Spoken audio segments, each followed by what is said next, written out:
તો વાત કરીએ કઠલાલની તો કઠલાલ પાસેથી પસાર થતા અમદાવાદ ઇન્દોર હાઈવે ઉપર લસુંદ્રા પાસેથી સ્ટેટ મોનિટરિંગ સેલ પોલીસે બાતમીના આધારે વિદેશી દારૂનો જથ્થો ઝડપી પાડ્યો હતો। જ્યાં જે એસએમસી પોલીસે બાતમીના આધારે વોચ રાખી હતી અને જે દરમિયાન એક ગાડી આવતા તેને ઊભી રાખવામાં આવી અને તેમાં તપાસ કરતા ભારતીય બનાવટનો વિદેશી દારૂ મળી આવ્યો હતો।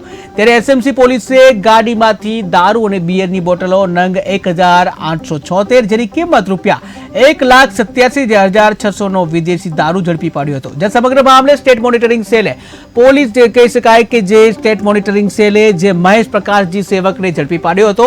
જ્યાં પોલીસે એક મોબાઈલ કિંમત રૂપિયા 5,000 તેમજ એક ગાડી કિંમત રૂપિયા 5 લાખ મળીને કુલ રૂપિયા 6,92,600 ના પ્રોહિબિશન મુદ્દામાલ સાથે મહેશ સેવકને ઝડપી પાડી આગળની કાર્યવાહી હાથ ધરી।